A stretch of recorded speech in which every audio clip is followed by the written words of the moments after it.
Well, Charles had his investiture as Prince of Wales at Carnarvon Castle on July 1st, 1969, and it was a hugely symbolic occasion because he was being given the title of Prince of Wales publicly. It was very much a sense that after a decade in which the royal family had had quite a difficult time reputationally, it was an attempt to take back control, if you like. It was an attempt to take back the idea that pageantry and pomp and this kind of big formal ceremony could show, first of all, what the future of monarchy was going to be, and secondly, exactly what he could expect when he was going to be Prince of Wales.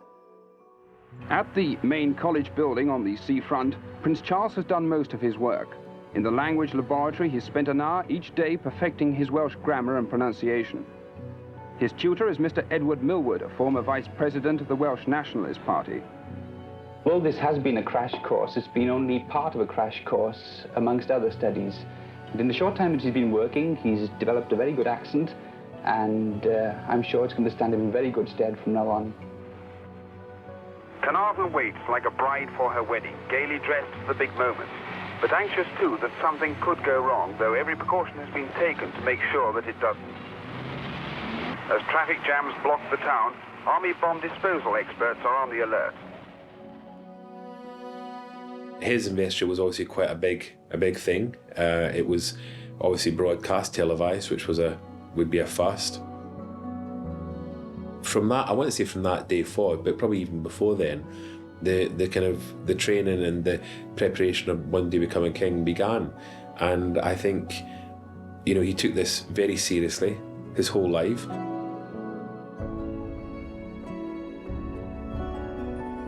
Mae'ch ynychiad wedi fy nghyffordd yn ddwys, a gallaf eich sicrhau fy mod wedi cymryd sylwi o'r gobeithion am lygwyd anddyn nhw. Charles' attitude towards every kind of formal event at this stage in his life, I think, could be best summarised as fear. If you look at him and you look at his face and the pictures and the film that exists, he looks frightened. He looks like he's not confident about the situation, and he looks as if he's finding it quite difficult to cope with all the attention placed upon him. Because there's always the sense, I think, that having to live up to not just your mother's example, but examples of every single monarch who's gone before you. What's really nice is I noticed when I was working for him at Highgrove, he was very much training his son, Prince William, in, I believe, in how he would become a Prince of Wales, and he was teaching him all the things that he had learned. So he's passed it on to Prince William, who is now the Prince of Wales.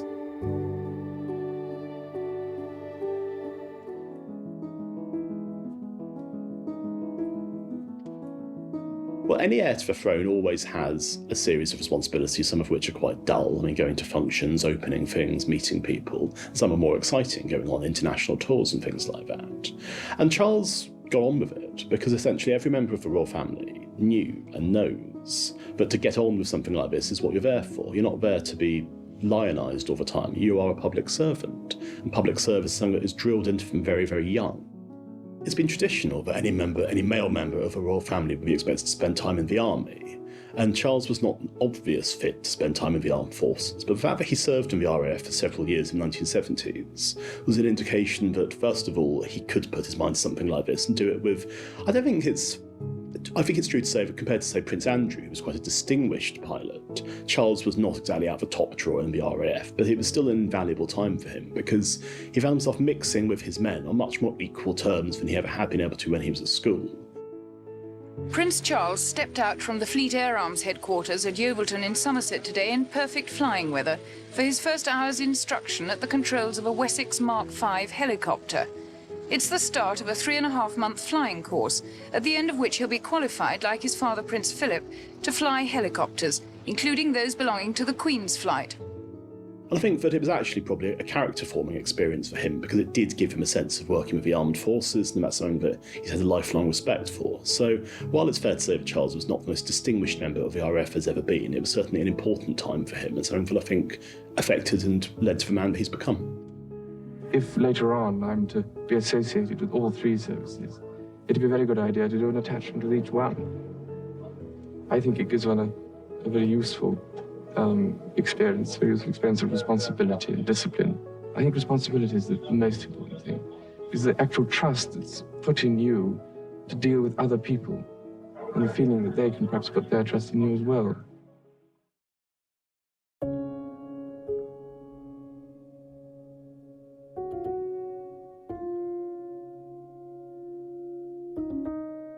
So the king served the longest apprenticeship, I think, in history as Prince of Wales. And I suppose you might think that he was frustrated maybe, or you get to a point where you want to do the job. And from my view, that was never the case. He enjoyed being Prince of Wales. He did an amazing job. There'd never been a Prince of Wales that had more or less created it into an actual job. And that's what he did. He made it an actual job. I'm delighted to say we've got a new member of our weather team tonight. Let me hand over to him now. Your Highness. Well, it's an unsettled picture as we head towards the end of the week.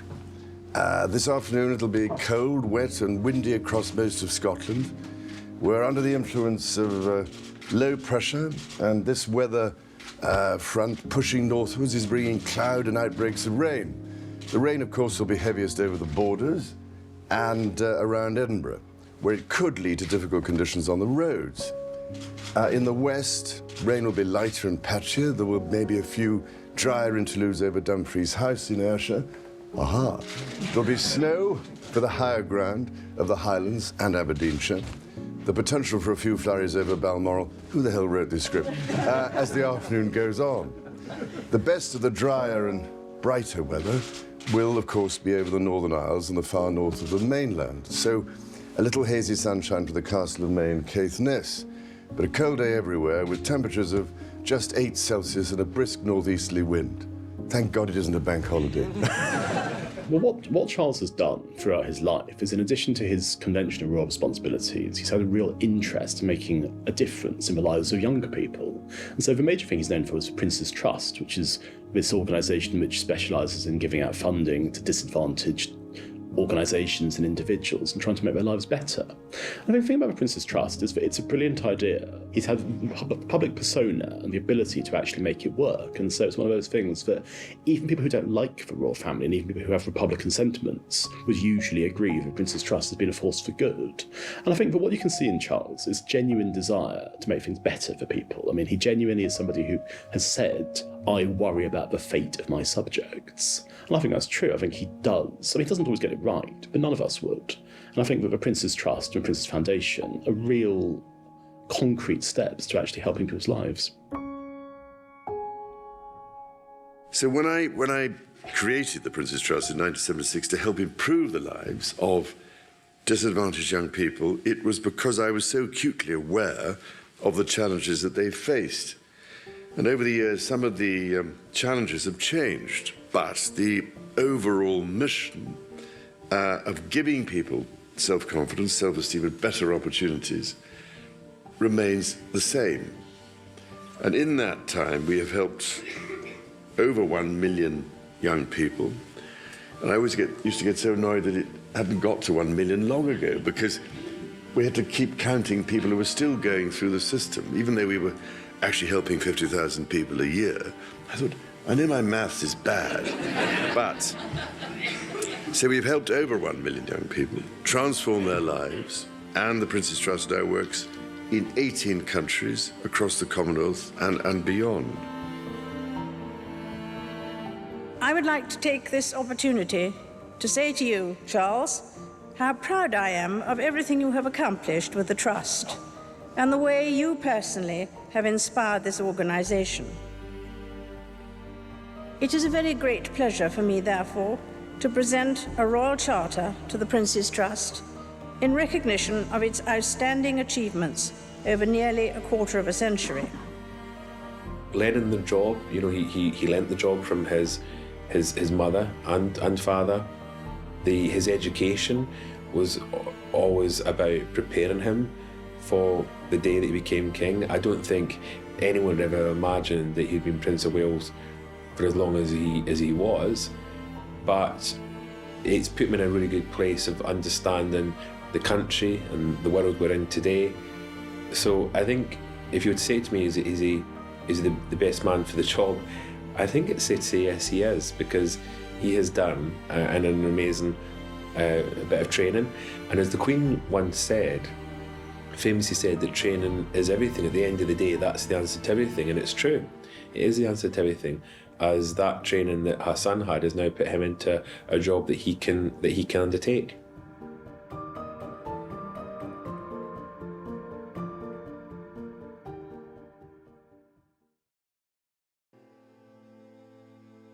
Buckingham Palace has announced the death of Queen Elizabeth II, the longest reigning monarch in British history. The Queen died peacefully at Balmoral this afternoon. The King and the Queen Consort will remain at Balmoral this evening and will return to London tomorrow. The late Queen and the King were very close. Her son, she had a wonderful relationship with him. Again, a fun relationship, which we all saw. We used to see different events in London when he would suddenly call her mummy and she'd pull a face at him, and there was a wonderful relationship. Mummy.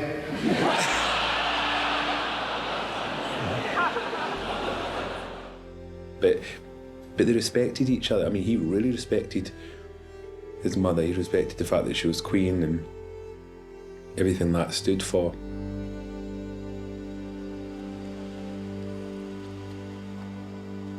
I think that probably the shock of his mother's very sudden death and him becoming king, when these things happen, you go into slight shock, so you act quite mechanically. It sort of protects you in a way.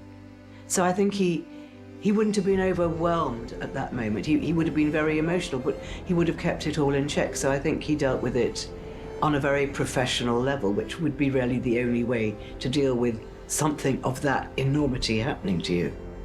It was very surreal the day after his mother's death to see the King and the Queen's Consort return to London. It was very surreal because he was returning as a king. It must be the most extraordinary experience to walk through the gates of Buckingham Palace as king, something you've done untold times before as Prince of Wales, and to feel this invisible garment of monarchy settling over your shoulders, because you start to think to yourself, well, what am I taking on? What is this responsibility? I mean, what does the future hold for me? So Charles is somebody who knows very keenly that there are these incredibly high standards that he has to live up to, and I suppose when he walked back through Buckingham Palace, he thought, right, here we go. She made sacrifices for duty. Her dedication and devotion as sovereign never wavered. Through times of change and progress, through times of joy and celebration, and through times of sadness and loss.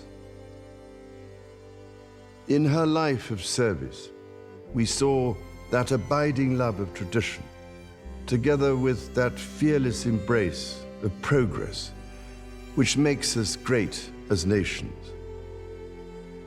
The affection, admiration, and respect she inspired became the hallmark of her reign. Charles has great delivery. I mean, he's practically like a Shakespearean actor. Well, he was a Shakespearean actor at one time. So his delivery of all these speeches is completely brilliant. And I think he writes most of them himself. And he delivers it with superb timing and superb emotion. And so I think that a lot of people found that much more affecting than they were expecting to, because just as the Queen was a kind of grandmother to the nation, he was very explicitly offering himself as a substitute. And I think that many people who wouldn't expect that they were going to be moved by it were moved by it. Queen Elizabeth was a life well lived, a promise with destiny kept, and she is mourned most deeply in her passing. That promise of lifelong service I renew to you all today.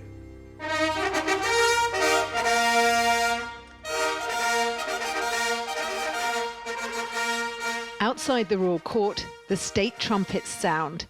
Before rolling news, the role of this part of the ceremony was to spread the word to a waiting nation. The Prince Charles Philip Arthur George is now, by the death of our late sovereign of happy memory, become our only lawful and rightful liege lord, Charles III. God save the King! So the proclamation was quite special because the proclamation's always been, well, part of it is always private. The actual part that you saw outside on the balcony of St James's Palace has been televised or recorded before.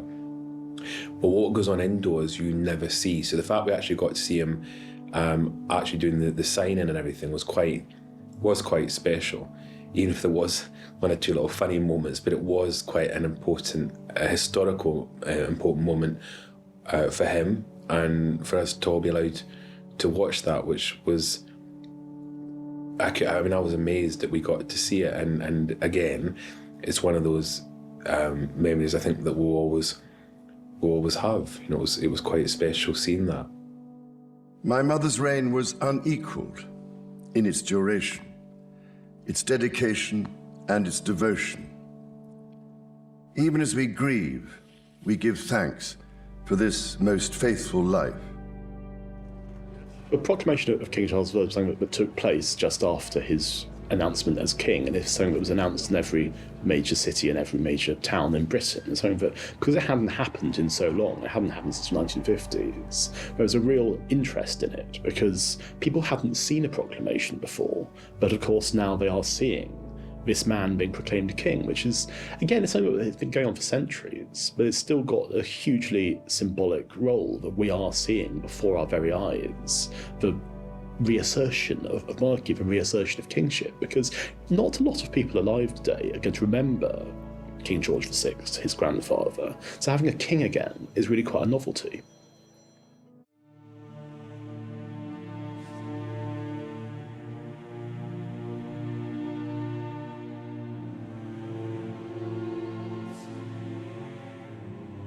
The role King Charles III played at his mother's funeral was very much head of the family, and also king of the nation. And I'm sure it was quite a difficult time, mainly because, you know, the eyes of the world are watching you. It's not a private thing at all, and he's aware of that. Everything he does, every action, every tear, everything has been watched and listened to and discussed. Well, Charles was obviously responsible for making sure that the funeral went as smoothly as it did, because he was obviously the focus of attention. He was the person that most people were looking at in terms of how it was going to be for him. And he's somebody who I think was on the day, he walked behind the coffin, he was very much, you know, the focus of public interest, the focus of public attention. And he did everything exceptionally well. I mean, the funeral was very well organised. It had been, of course, organised, it had been planned for years, but it went off without a hitch, and Charles's involvement in that has to be seen as testament to the fact that everything worked well.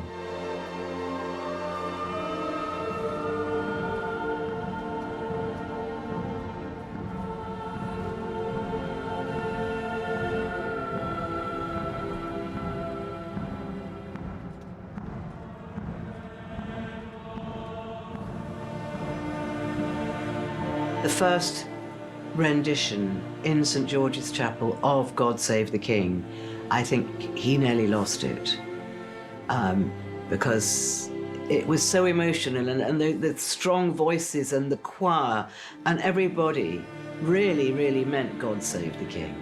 And I think that was extraordinary for Charles.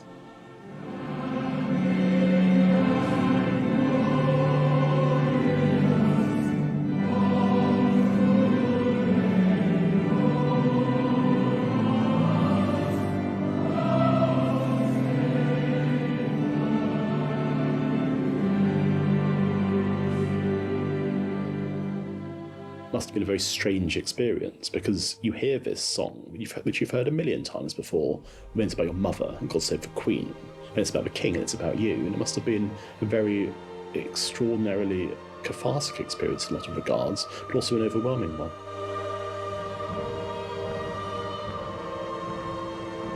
I know he'll be a good king. He'll be a caring king, a compassionate king. He'll be a king for the people. Well, I always thought that Charles would make a wonderful king because he cares so much. He cares about his country, he cares about its heritage, he cares about the planet, and he cares about the people. And I think that that's really the attributes you need for a king. He is perfect. I suspect that Charles will be a modernising monarch. I suspect that he'll be somebody who tries to fulfil his own interests, And so far he's been popular, so far you look at all the polls and there seems to be general approval for what he's doing. But he's still very much of a honeymoon period. I mean, we're not going to see yet for quite a while as to how he really is as king. I mean, he's only been king a matter of a few months. So his king's speech at Christmas was very well received. It was short, it was very well delivered, it dealt with social issues again. I mean, it was something that was quite close to the first term of New Labour in terms of its emphasis. So we'll see. I mean, we'll see what he's like. I mean, everyone's given him the benefit of the doubt. He has his flaws, but everybody knows them. His flaws don't come as a surprise. But with Camilla at his side, I think he is going to be wonderful and compassionate and understanding and all the things that he needs to be.